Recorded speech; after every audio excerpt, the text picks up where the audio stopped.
My best friend stole my husband right after I gave birth, but that was just the beginning. For 10 years, Olivia was my best friend. She knew everything about me, my fears, my dreams, my insecurities. We survived college together, bad breakups, new jobs, and countless late-night venting sessions. When I met Daniel, she was the first person I told. She helped me pick my wedding dress, stood by my side as my maid of honor, and swore she'd always have my back. I believed her. But I had no idea that while she was holding my veil, she was already planning to take everything from me.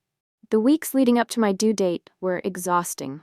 Daniel had started coming home late, brushing off my calls with excuses about work. At first, I thought it was normal, stress from impending fatherhood. Olivia, on the other hand, was more present than ever. She'd drop by with groceries, rub my swollen feet, and assure me that she'd be there once the baby arrived. "You focus on being a mom," she had said, squeezing my hand. "I'll take care of everything else." I should have asked what she meant by everything else. Then Daniel missed my final ultrasound appointment. I remember sitting alone in that sterile doctor's office, my hands resting on my belly, as the technician pointed out my son's heartbeat. My phone buzzed, a short, almost dismissive text from Daniel. "Caught up with work. I'll make it up to you." That night, when he fell asleep beside me, I checked his phone for the first time in years. It wasn't paranoia, it was gut instinct, and I was right. A message from Olivia popped up right as I unlocked it. "Olivia, can't wait to see you again. Last night was amazing. You're addictive. I'll make up an excuse to leave early tomorrow." My heart stopped. I scrolled up and my entire world shattered. The messages went back months, maybe even longer. They talked about me like I was an afterthought. Worse, they mocked me. "Daniel, Emily's too busy being a mom to notice anything. She's clueless." I wasn't clueless. I was just blind. I wanted to confront him that night, but the stress was too much. I woke up at 3 a.m. with agonizing pain. My water had broken. Everything after that was a blur. Ambulance lights, the sterile hospital room, nurses rushing in and out. I barely registered Daniel's presence. He was there, standing stiffly beside me, hand on my shoulder like a stranger. But Olivia? She was nowhere to be found. It wasn't until later, when I checked my phone, that I realized why. My notifications were flooded. People were tagging me in a post, one from Olivia's account. My breath hitched as I clicked on the photo. It was a picture of her and Daniel at a restaurant. That same night. The caption read, "Some things are just meant to be." I felt like I was drowning. The comments poured in. "Wait, isn't this Emily's husband? This is so messed up. She just had a baby. WTF. They weren't even hiding it. They wanted me to see." Daniel finally returned to the hospital the next evening. I was sitting up in bed, holding my newborn son, still in shock. He kissed my forehead as if nothing had happened, as if I hadn't seen the messages, the pictures, the public betrayal. I couldn't even speak. Not until Olivia walked in. She was wearing his hoodie. My stomach twisted. My best friend, the woman who had promised to stand by me, strolled into my hospital room, looked at my baby, and smirked. "You look tired, Em." I felt like I was suffocating. "Get out." She tilted her head, feigning innocence. "Why? We're all family now." I lost it. I grabbed the closest thing I could, a plastic water bottle, and hurled it at her. She didn't even flinch. But Daniel? He finally reacted. "Jesus, Emily, calm down. Calm down, calm down." I turned to him, my voice shaking. "How long?" He had the nerve to look annoyed. "Does it matter?" Tears burned my eyes. "You cheated on me while I was pregnant with her." Daniel sighed like this was inconvenient for him. Then, in the coldest, most emotionless voice I had ever heard, he said, "I think we should get a divorce." Everything stopped. "You're serious?" I whispered. He shrugged. "I don't love you anymore, Emily. I was going to wait, but might as well get it over with now." Might as well. Like our marriage was a subscription he wanted to cancel. Olivia stepped closer, her voice dripping with fake sympathy. "I'll take good care of him." And just like that, they walked out of my hospital room, together. I sat there in silence, my newborn son curled up beside me, my world crashing down around me. They thought they had won. They thought I would crumble, too weak to fight back. They had no idea who they were dealing with. I wiped my tears, took a deep breath, and made a promise to myself. This isn't the end of my story. I always thought that when your life fell apart, it would happen gradually. Little cracks forming before everything shattered. I was wrong. It happened all at once. My husband left me while I was still in a hospital bed.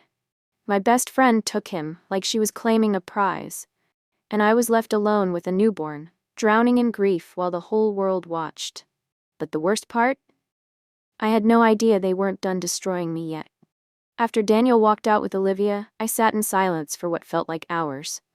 Nurses came in and out, checking my vitals, adjusting my IV, asking me if I needed anything. I barely heard them. Then my mother arrived. She took one look at my tear-streaked face and didn't ask a single question. She just sat beside me, stroking my hair like she used to when I was a child. "You need to rest," she whispered. I wanted to tell her I couldn't. That sleeping meant waking up to the same nightmare. That no matter how much time passed, I would still be here, alone, broken, and discarded, like I was nothing. But I was too tired to say anything. So I let sleep take me. And when I woke up, everything was worse. I was discharged from the hospital 3 days later. My body still ached from labor, and my postpartum hormones left me raw and vulnerable. I thought maybe, just maybe, Daniel would have at least some decency left. I was wrong. I came home to an empty house. Daniel had already taken his things.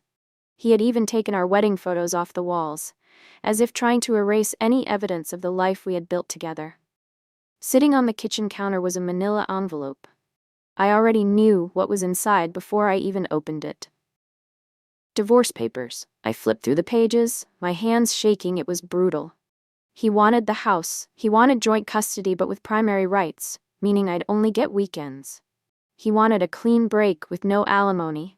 He was leaving me homeless, financially unstable, and barely allowed to see my son. And at the very bottom, there was a note in his handwriting. "Sign this and make it easy on yourself. Olivia and I just want to move forward." I let out a choked sob. Move forward? Like our marriage had been some minor inconvenience? Like I was just an obstacle to their happiness? I should have screamed. I should have smashed something. Instead, I did what they expected me to do. I broke. The next few weeks were a blur of misery. I couldn't eat. Every bite tasted like ash in my mouth. I couldn't sleep. Every time I closed my eyes, I saw Daniel and Olivia laughing at my expense. I lost my job. My boss was understanding about my situation, but ultimately let me go, claiming they needed someone more stable. And then came the worst blow. I was in the middle of feeding my son when I got a message from a mutual friend. "Friend Emily, have you seen the engagement post?" My blood turned to ice. I clicked the link. It was Olivia's profile. A professional photo shoot of her and Daniel, wrapped in each other's arms, her left hand prominently displaying a massive diamond ring. The caption, "Finally with the love of my life." My vision blurred. I couldn't breathe. They weren't just moving on. They were marrying each other. And just when I thought it couldn't get worse, I noticed the date. They had planned the wedding for what would have been my anniversary with Daniel. It wasn't enough to steal my husband. They wanted to steal everything. I should have drowned in the grief forever. Maybe that's what they wanted, to see me waste away, too broken to fight back. But then I got the letter. It was slid under my door in an unmarked envelope. No return address. Just my name scrawled in sharp handwriting. Inside was a single piece of paper. "You don't know the real reason Olivia did this. Dig deeper." I froze. My heart pounded. What the hell did that mean? I looked around as if expecting to see someone outside my window. The street was empty. No sign of who left it. But something in my gut told me this wasn't a joke. I read the words over and over, my brain spinning. There was more to this. I had spent weeks drowning in pain, convinced that Olivia had betrayed me simply out of selfishness. That she had stolen Daniel just because she could.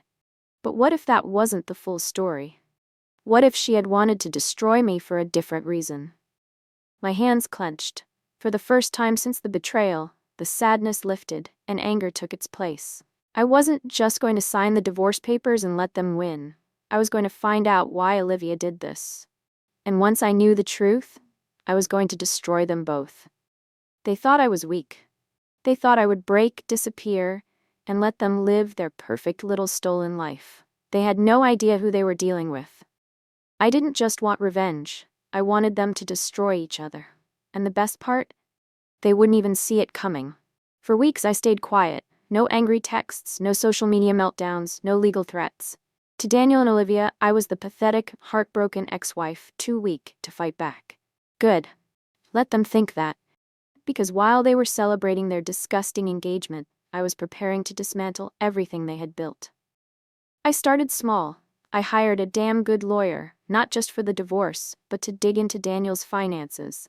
I went back to therapy, not just to heal, but to rebuild myself into someone stronger. I reached out to people who knew Olivia before me, and that's when I found my first weapon. Olivia had been in love with Daniel first. It started with an offhand comment. A mutual friend messaged me out of nowhere. I never understood how you and Olivia stayed friends after what happened with Daniel. I stared at the screen. What happened with Daniel? When I asked, she hesitated. Wait, she never told you. Told me what? Then came the bombshell. Olivia had liked Daniel first. Not just liked, she had been obsessed. She met him before I did, had a crush on him, thought he was the one. She was going to confess at a college party. Then I walked in. And just like that, Daniel chose me instead. I never knew. Olivia never said a word. She smiled at our engagement, planned my wedding, and stood by my side while secretly resenting me for years. And when I got pregnant, that's when she snapped. She didn't just want Daniel, she wanted to destroy me. And I had just found the perfect way to turn this against her. The next time I saw Olivia and Daniel together, I smiled. Not a broken, bitter smile, a knowing smile. Because I had a plan. I planted doubt in Daniel's mind. I had a mutual friend mention how Olivia had been into him first. I knew his ego wouldn't be able to handle that. I started slipping accidental truths. A casual mention of how Olivia had always been weirdly obsessed with my relationships. I fed Olivia's paranoia. An anonymous message. You waited 10 years for him. Hope he's worth it. Within weeks, they were fighting. Daniel hated the idea that he had been a second choice. Olivia hated that I knew, and I just sat back and watched. While they were busy unraveling, I focused on Daniel. Because he wasn't just a cheating bastard, he was also a criminal. See, when he tried to take everything from me, he forged my signature on financial documents. He thought I wouldn't fight back. But I had a forensic accountant and a team of lawyers. The lawsuit hit him like a truck. His bank accounts were frozen. He was investigated for fraud. And then he lost his job. I got a call from him that night. His voice was shaking. Emily, please, let's talk. I laughed. Oh, now you want to talk? I hung up. With Olivia unraveling and Daniel drowning in legal trouble, the final piece fell into place. I made sure Olivia found out about Daniel's financial mess. And the moment she realized he had nothing left to offer her, she turned on him. She canceled the engagement. She kicked him out of their apartment. She went on social media, playing the victim. Daniel, desperate and alone, came crawling back to me. I opened the door just enough to see his pathetic face. Emily, I made a mistake. Olivia ruined my life.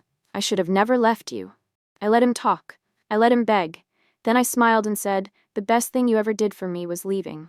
And I shut the door in his face. The last time I saw Olivia, she was a shell of herself. No fiancé, no dream life, no power. Just a bitter, miserable woman who had spent a decade chasing a man who never wanted her. And the best part, I didn't have to lift a finger. She destroyed herself. I didn't just win. I took back my life. I wasn't a victim anymore. I was the one who had written the final chapter. And it felt damn good. Revenge is satisfying, but freedom? That's even better. For months, I had been living for the moment they fell apart, and now, it had happened. Daniel was completely destroyed. No money, no job, no home. Olivia had lost everything she schemed for. No fiancé, no power, no one left on her side. And me? I was finally at peace. But there was still one last thing left to do. I hadn't seen Olivia in months. Then one night, she showed up at my door. I almost didn't recognize her. Her perfect hair was a mess, her designer clothes wrinkled, and for the first time in our entire friendship, she looked defeated. Emily, please, can we talk? I could have slammed the door in her face, but no, I wanted to hear what she had to say, so I let her in. She sat at my kitchen table, the same one she had eaten at for years as my best friend. Only this time, she wasn't here as my friend. She was here as the woman who had lost everything. I don't know what happened. She ran a shaky hand through her hair. It all went wrong. I folded my arms. What exactly do you want, Olivia? She exhaled sharply. I don't know. I thought maybe we could. What? Be friends again? I laughed coldly. You ruined my marriage. You took my husband. You took my home. And now that you've lost it all, you're here? She swallowed hard, her lips pressing into a thin line. I loved him first, she finally said. Before you, he was supposed to be mine. I leaned forward, my voice dangerously soft. And did you ever stop to think that maybe he didn't choose you for a reason? She flinched. I was never enough for him, she whispered. You were never enough for yourself, Olivia. Tears filled her eyes, but I didn't feel sorry for her, not anymore. She chose this, and now she was living the consequences. Goodbye, Olivia, I said as I stood up. I hope you find whatever it is you're looking for. But it won't be here. She stared at me for a long moment. Then, without another word, she walked out of my house, and this time, for good. A week later, I got a text from him. Daniel, I messed up, Emily. I miss you. Can we talk? I stared at my phone, laughing to myself. He had nothing left. Olivia had dumped him, his reputation was in shambles, and now he was looking for a way back into my life. It was almost pathetic, so I replied no. Then I blocked his number. For the first time in forever, he had no power over me. And that was the best feeling in the world. With Olivia and Daniel gone, I could finally breathe. I focused on my son, my career, and myself. And then, something unexpected happened. One day, while grabbing coffee, I ran into someone from my past. Jake. We had gone to college together. He had always been kind, funny, the type of guy who made everyone around him feel comfortable. Emily, wow, it's been years. We talked for hours, about life, about the past, about everything I had been through. And for the first time in a long time, I felt something real. No betrayal, no games, just genuine connection. Was it love? Maybe, maybe not, but it was a beginning, and that was enough. I had survived the worst heartbreak of my life, and now I was finally free. No more Daniel, no more Olivia, no more looking back, only forward, to a new future, a new life, a new me. And I couldn't wait to see what came next.